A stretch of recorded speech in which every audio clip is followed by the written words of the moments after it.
High guys, नमस्ते everyone. Finally guys अब चाहिँ यस्तै भैँसी खेतीतिर लाग्यो।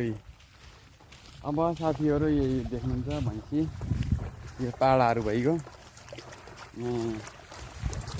कस्तो तर्सेर गयो।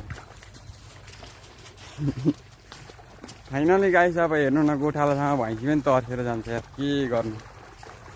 फाइनल्ली गाइस अब चाहिँ भैँसी खेती गर्ने अनि भैँसीको बाक्लो बाक्लो दुध खाने बस्ने हो दाजु। गाइस यार गोठालो भएर आइएको यो मोतैसँग पानी पाउनु पर्यो। यो बिजोक लाग्दो यहाँ छ अनि पानी पनि यति रहेछ यहाँ तप्ल्याङमा तुप्लुङ। गोठालो पनि त्यति सजिलो छैन नि साथीहरू, कहाँ त्यति सजिलो छ त। गोठालो काम पनि धेरै गाह्रो हो।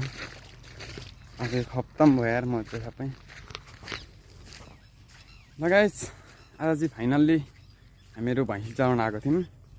भैँसी चराइवरी अगाइवरी हामीले चाहिँ लिएर गइसकेको छौँ। गइसकेको त के लाँदैछौँ भनौँ न, पाडापुडी यहाँ भैँसी अब सर्लक्क जान्छ, खोलेहरू खान्छ उठ्छ। अनि अगाएकै छन्, लगेर अनि खोले खुवायो, दुध दोयो, ततायो, घप्लेकै खाइहालो। ल गाइस भैँसी पाल्नु पनि धेरै फाइदा छ है। अब चाहिँ के भन्छ के अरे मलहरू भयो, अर्ग्यानिक एकदमै अर्ग्यानिक मलहरू भयो। त्यस पछाडि भैँसीको बाक्लो दुध खान पाइयो। अनि त्यस्तै धेरै फाइदै छ क्या। अब केही त छैन। भैँसी खेती गर्नलाई त्यस्तो गाह्रै केही छैन क्या, गाह्रो विषय नै केही छैन। ठ्याक्कसितले खोलाको बगरमा लगो, बाँधिदियो, बिहान खोले खुवायो ल्यायो बाँधिदियो, बेलुका लगो दोयो, दही कि दही, एक दुई ढुङ्ग्रा दुध दिन्छ। अनि त्यस पछाडि भनेको अनि ततायो, खराब खुरुप पारा खायो। अनि त्यसको मलहरू हुन्छ, मललाई कोपी पालन हुँदी लगाइयो, त्यसको मललाई त्यहाँ पनि युज लेभल आयो त्यसको।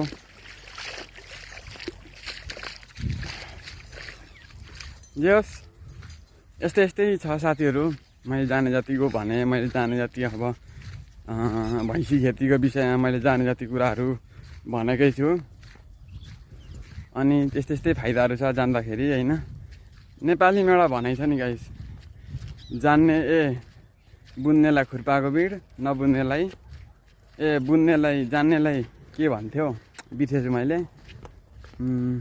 बुझ्नेलाई श्रीखण्ड, नबुन्नेलाई खुर्पाको भिड, त्यहाँदेखि पनि नबुन्नेलाई मुसा गोल्नेड भन्थ्यो।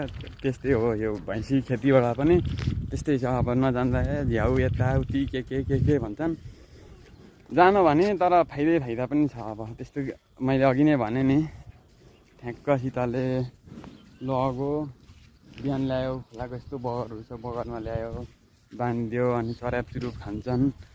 अनि बेलुका लगो, थलामा लगेर बाँधिदियो, यताउति गऱ्यो, त्यस्तै छ भने जस पाल्नुपर्छ क्या। अब फाइदै छ। दुधमा किनेर पनि त अब सधैँभरि खान सकिँदैन के अरे। अहिले अब दुधको भाउ बढेर कहाँ पुगिसक्यो। अब यसो अलिअलि घाँसपात यताउति छ भने चाहिँ भैँसी खेतीबाट मनकै लाभ लिन सकिन्छ।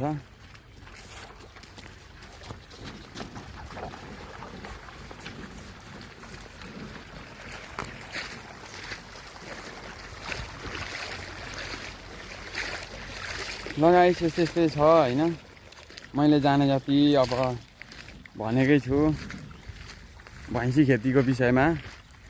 अनि अब त्यस्तै हो। अब दुधहरू खान पाइयो। अब पानी मिसाएको दुधहरू खाइएन, एकदमै अब अर्ग्यानिक तरिकाको खाइयो भैँसी खेती गर्दाखेरि।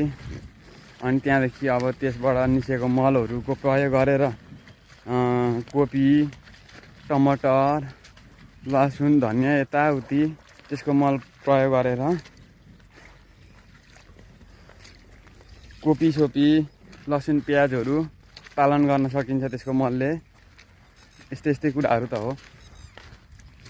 भन्दै आजको भिडियो पनि अब एकदमै लामो भइसक्यो होला। फेरि यस्तो म भिडियो लिएर त आइ नै हाल्छु होइन। त्यतिखेरसम्मको लागि चाहिँ म अजय पौडेलको साथमा मलाई बिदा दिनुहोस्। भिडियो कस्तो लाग्यो भिडियोलाई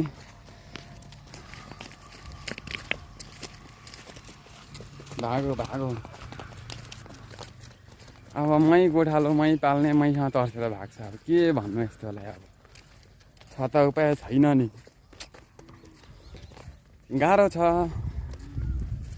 अब यो तर्सिनुको एउटै रिजन हो के हो भनेदेखि त्यो अब भुडीमा मजाले अब भुडी फुल्ने गरी खान पाएन के पाएन टाइमसँग चर्न पाएन त्यही भएर नि अब बेलैमा लगिदियो भन्ने उसलाई अब मनमा उभियो होला कुराहरू त मुला भाग भाँडमेजा भनौँ त्यही हो अब आफूसँग टाइम थिएन अलिकति छिटो लानुपर्ने भयो आज त्यो गरेको अब तर्सिन्छ पुरै अब के